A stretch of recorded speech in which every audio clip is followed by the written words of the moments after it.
everybody. Welcome to a very special episode of Jim Rats, the round of 32 picks for Saturday, March 21st. As always, it is me, XFL Jim, joined by the illustrious Chase Sessoms, a.k.a. the Wolf of Oaklawn. You stay shining today. Chase is going to blind the audience members. I went from ashy to classy to glassy is what I did. And, of course, also joined by the illustrious, the incomparable, the immeasurable man himself, Erik, a.k.a. Uncle fucking Rico. Whoa. That's what Eric's bets have been saying to him before they're ready to cash in.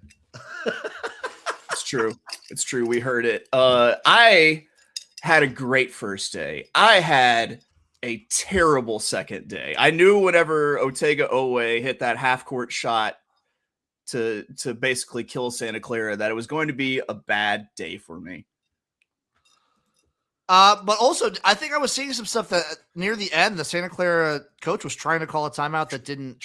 Yeah, to set up his defense. Yeah, that's unfortunate. Bullshit, that was some bullshit. That is some bullshit. But I mean, like, I'm saying bullshit for Chase to lose that bet. So, like, the rule is, like, once the ball's been, like, passed into the opponent's hands, you can't call the timeout. So, I mean, like, whatever. Like, it was close. Could he have gone to the official on the sideline, on the end line instead of the sideline? You know what I mean? Maybe, but, you know, is what it is. You still got to have enough common sense there, especially with a veteran guard, to just wrap him up and foul. I think don't even let him get the shot off. I think if Erik was like the Kaiser of college basketball, we'd see at least 10 coaches fired after these last 2 days. Also true, Badger Max.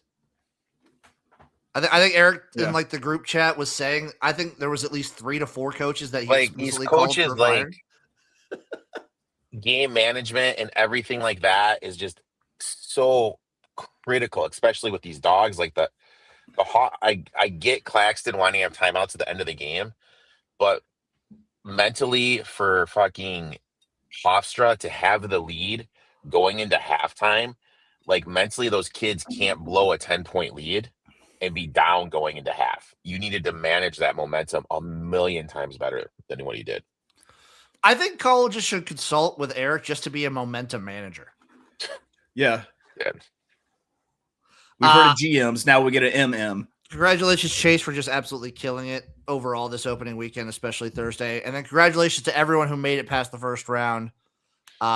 You're alive for at least one more day. I'm still alive in both my survivor pools, so I'm happy about that. I'm sorry to old man betting at sports. He's the one who asked for our final 4 picks on the Thursday show. We gave it out Friday, I believe. I think I had Wisconsin in my final 4. Oof. Yeah, you did. I believe you did. You got High Pointed, my man. I can't, of all the teams to do it to you, of course it was High Point. Of course it was High Point, man. Hey, you got to go up against him next. I know. I'm a little bit concerned. A little bit. And then I think Hawaii just missed another layup. Dude, oh my God. Like that game, like when you look at synergy, if no one's within 3 feet of you, it's considered a wide open 3-pointer. That's like the rule. They were 0 for 9 to start from 3, with 8 of the 9 being wide open per the 3-foot rule. And they missed 14 shots inside of 2 feet. Like, what the fuck? Oh, poor Wisconsin, the only 5 seed to lose. Top 5. Yeah, I mean, like, when you look at how that coach is done, I saw this tweet. Brutal. I mean, Max is the guy, huge Wisconsin fan. He was on my stream, very knowledgeable bettor, huge tennis bettor, one of the better tennis cappers I know. My question to him is, do you guys make a change? Like, put it in the chat. Do you think Wisconsin needs a change at the head coach?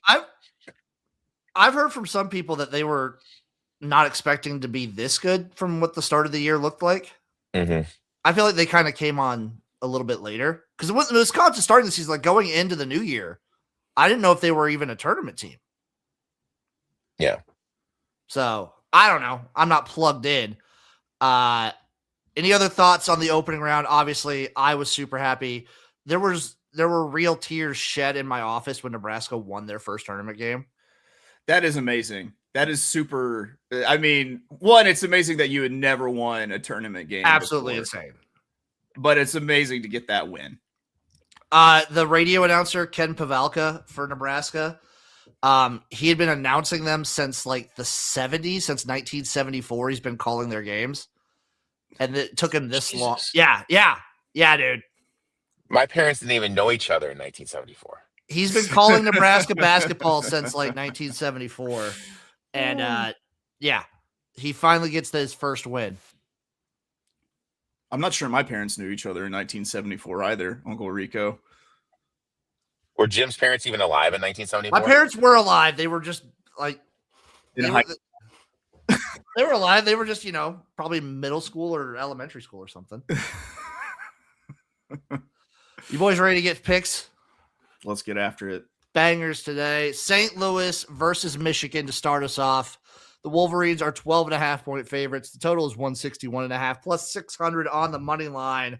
Chase, tell me we're riding. I think that Michigan is your likely outright winner here, but St. Louis can absolutely shoot the lights out. They've got Larry Blurred, and I think that's enough to keep them in this game and keep them within 10 points. So I'm taking the plus 12.5, but I'm actually dabbling, and this is what I put in my round robins and parlays with plus money for St. Louis at plus 10.5 at plus 120. I'm doing the plus 12.5 as well. Michigan, I'm still worried that they're not what a lot of people are thinking of Michigan coming into this tournament. And I believe in the St. Louis team. And I'm going to sprinkle a little bit on the money line too. Well, I just jinxed it because I took St. Louis plus 12.5 and plus 730 on the money line. I think Robbie coming out top, drawing the big men out from Michigan is going to be huge. St. Louis has been elite this year per the metrics in offensive efficiency. I think they're going to look to speed Michigan up. Cadeau has been a nightmare at the point guard position. We have seen them, especially with that Michigan game at Iowa, they're susceptible to turnovers. I think St. Louis is going to play fast. I think it's just disrupt this Michigan team. And this St. Louis coach, whose name that I'm completely spacing on, he seems like he's on the Dusty May path. You know what I mean? Going from Indiana State, having success there, then going to St. Louis, getting them into the tournament, chance to upset the 1 seed. He's going to be in a major program within a year or two. I'll take St. Louis here, plus the 12.5. Just speaking on St. Louis, can we like not let Georgia back into the tournament for a little while, like keep them out for a bit? I feel like that was sweet justice for me. I feel like they continually get embarrassed in the tournament. But I mean, in terms of like teams like riding hot and shooting hot, Georgia was at the top of the list, and they just played a team that was effective offense, that was effective against the press and effective in the half court offense, and they just couldn't make them uncomfortable, and they got exposed. And for how big Georgia is, for them to be that bad rebounding is just unacceptable. Absolutely. Up next, Louisville versus Erik's. Speaking of which, all three of our teams. Congratulations to all three of us for making it past. Louisville versus Michigan State. The Sparties are 4.5-point favorites. Totals 150.5 plus 170 on the money line. Chase again. When I was doing my notes, this was Michigan State minus 4.5. I actually got this in Michigan State minus 4 whenever I put together round robins and parlays. I think the story of this game is rebounding, and Michigan State's the much superior rebounding team. It's going to limit shots attempt for Louisville, who, let's not forget, Louisville almost let South Florida. They almost got VCU'd. They almost let South Florida back into that first round game. Plus Louisville, I mean, they didn't show it in their first round, but they're without their top scorer that can go and get buckets like they needed against South Florida. So I'm taking Michigan State to cover the 4.5, now 4. You touch this one, Erik? Yeah, I did the fun bet, the under 70.5 for the first half. I mean, when you just look at it, Louisville shot 52% from deep. Michigan State shot 50% from deep. Michigan State historically and even this year has been elite defending 3-point. I think both these teams are due for some 3-point regressions. Louisville really doesn't crash the offensive glass. They're going to limit Michigan State's ability to get out in the fast break. I think there's going to be a poor shooting game. Michigan State not being able to fast break. So I'll take the under 70.5 for the first half. I think for me, this is maybe my bias is coming into effect, but I think Michigan State is a clear better team than Louisville. I don't think it's particularly close, so I took Michigan State -4.5. Up next, TCU, Duke. Duke 11.5-point favorites here. Total is 140.5 plus 525 on the money line. Does anyone believe in the Horned Frogs? So this feels like one of those games where the number 1 seed has a tough game, and then they come out and just absolutely monster the 8 or 9 seed immediately after. So I don't know. It scared me because looking at how they played, I do think that TCU has a chance, but I decided not to go with it because I'm afraid that they get that like second game monstering from a number 1 seed. Sports Facts. Can we just talk about how TCU Sienna's 5-man rotation made Duke go zone? I mean, this Duke team has definitely got some holes. Them not having their big there, TCU should be able to get some rebounds. My thing with TCU, they've punched up all year, but this was another team. I mean, they win that game by 10 plus if they could make a putback. They really struggled finishing at the rim. What is that going to look like? But the angle with, like Chase was talking about, Duke not playing well against Siena, Shire is going to be running them through everything. They're not going to come out sleepy. So at the end of the day, I just stood away. TCU plus 11.5 and straight up. This is the game that I bet TCU they do punch up. These are the teams that they always do better against. When their backs are against the wall, the Horned Frogs spit that blood and they get the dub. Give me TCU straight up and with the spread. Duke first half for Old Man Betting Sport.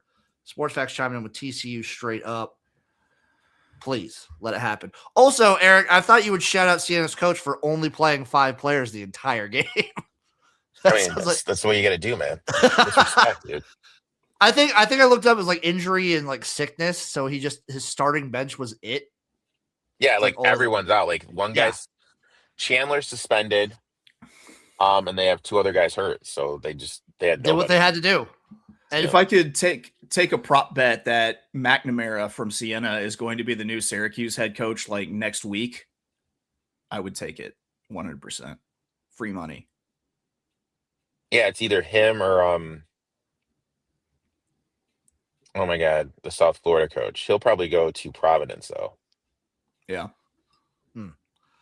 Texas A&M, Houston Cougs 10.5-point favorites over under 141.5 plus 410 on the money line. Anybody? Little juicy No. Houston? No. I didn't touch this one either. I did get my Houston bet for the first round though. That was one of your big spread bets, right? Yeah, that's one of the 2. Well, Houston is it's both a big spread bet, but it's also just like an automatic first round pick because usually whoever they're playing in the first round can't handle what Houston wants to do at all. Yeah. So they just now you have Kingston Flemings who can just go out and get buckets whenever he needs to. Yeah, Texas A&M's a worry for me now. Then you have Texas, the Longhorns versus Gonzaga. The Zags are 6.5-point favorites here. Total 147.5. Let's do 10 on the money line. Chase. So when I look at the stat splits for this game, Gonzaga has the edge in almost every single category. I took Gonzaga -6.5. They're better shooting. They're better defensively. They're better on the glass. Texas had to play their first 4 play-in game, and I think that's going to work against them from like a tread on the tires sort of standpoint.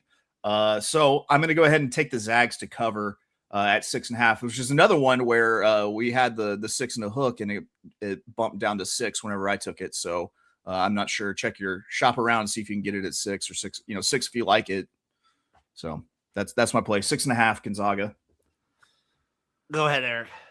Well, bet Chase is 6.5 because I took Texas plus 6.5 and on the money line. Sean Miller, 9-0 ATS in the round of 32 against the spread. We've seen Gonzaga struggle against athletic guards, which Texas has. Every year there's this 11 seed that plays in the play-in round. makes it through. Kind of seems like Texas has been overlooked. I think their body of work has been better than Gonzaga. Gonzaga, you know what? Anytime they played someone, even like St. Mary's or Santa Clara, or the power teams they played in the preseason or non-conference, excuse me, they just haven't looked crisp. I think the talent level's down there. I think Texas is live here. I played them plus the 7.5 and plus 233 on the money line. I also played Texas plus the 6.5 and on the money line. This is just me not trusting Gonzaga at conference when it gets like time to crunch time. I don't like hitching my wagon to Texas, but sometimes you got to do what you got to do. VCU, horns down forever though. Horns down. VCU, Illinois, 11.5 point favorites here. Totals 151.5 plus 440 on the money line for VCU. Anyone else touch this one? Because I bet it, but I think this is going to be fun. I think Illinois showed in the first round that they're like on. I just bet the over. I think this is going to be pointsy. I could see it going crazy.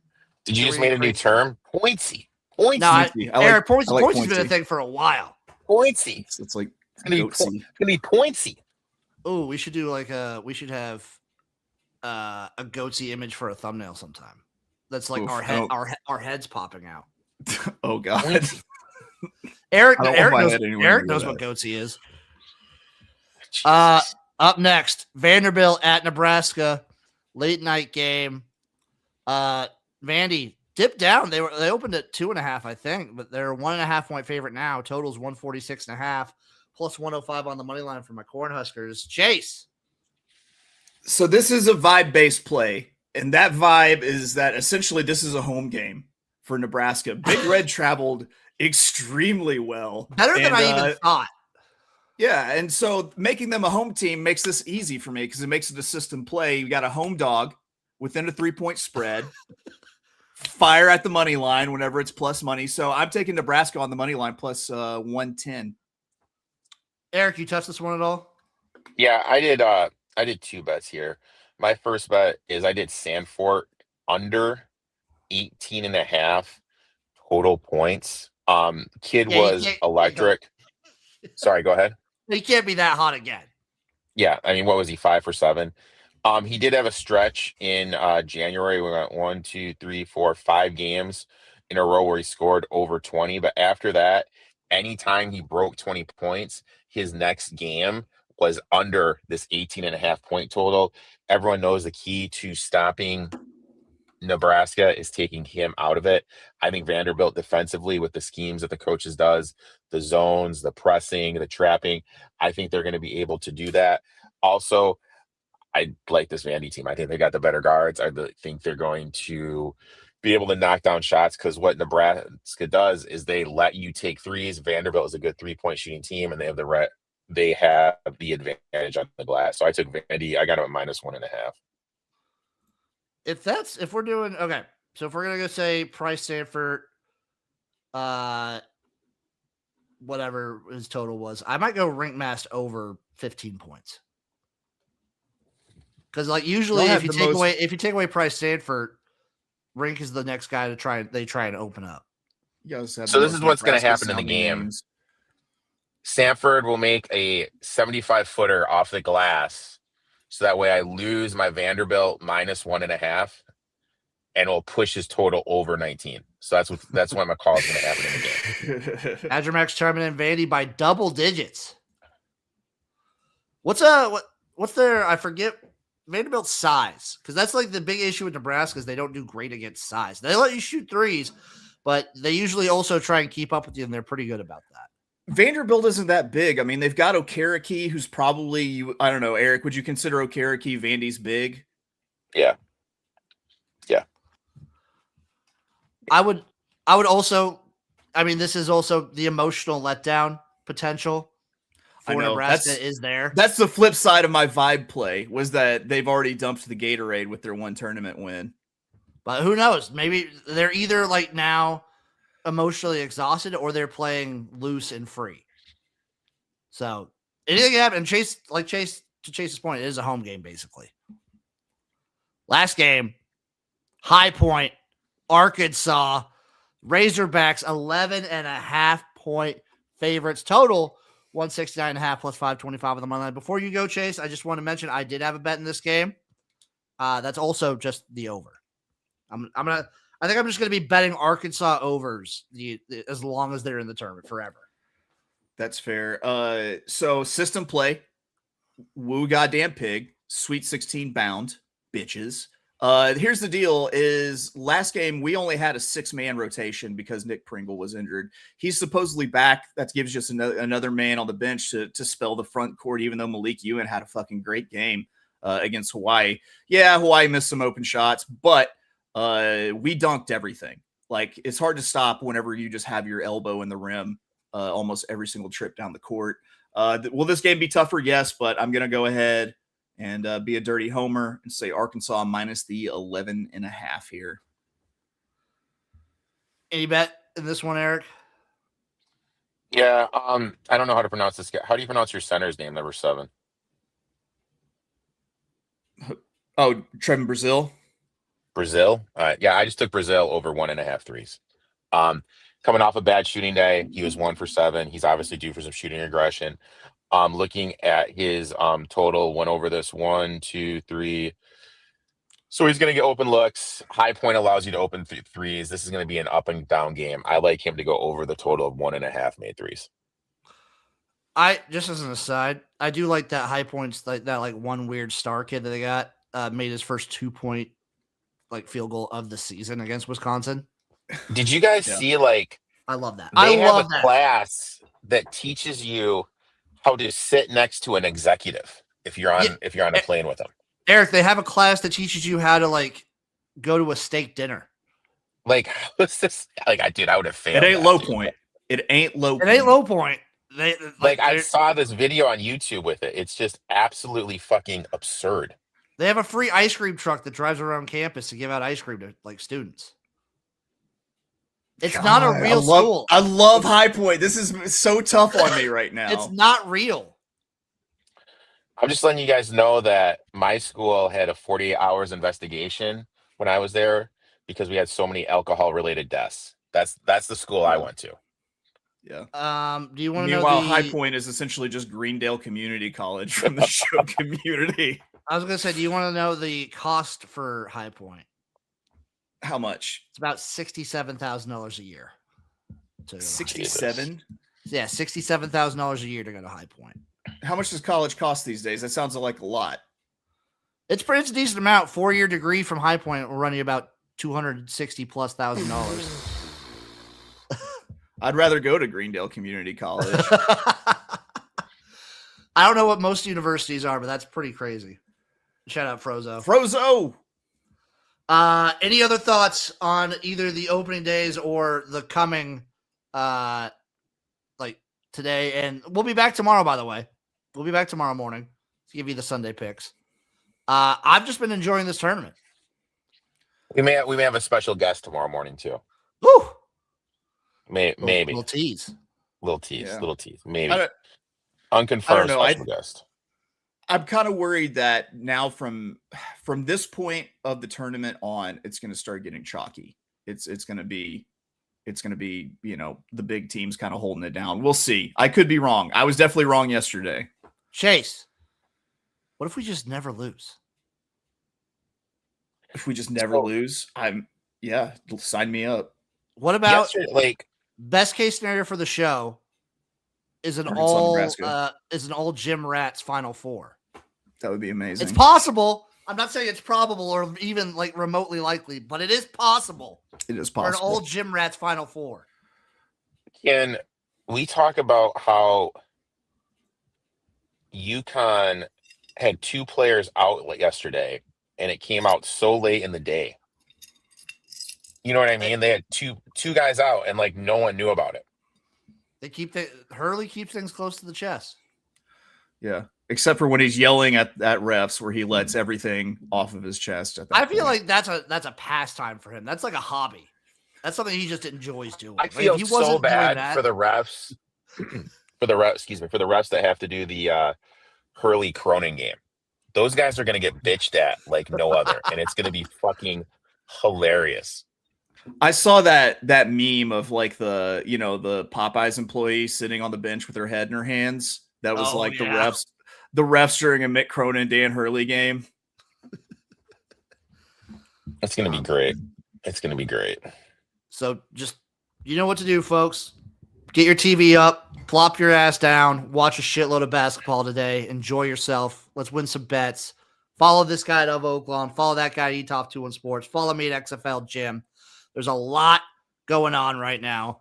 I'm doing my UFL preview series where I'm having a video come out every day for 7 days straight. Started it on Thursday. Today's video, I believe I'm ranking all of the UFL coaches. So be on the lookout for that. Love you guys. And we'll see you next time for some more Jim Rats stuff. Kisses.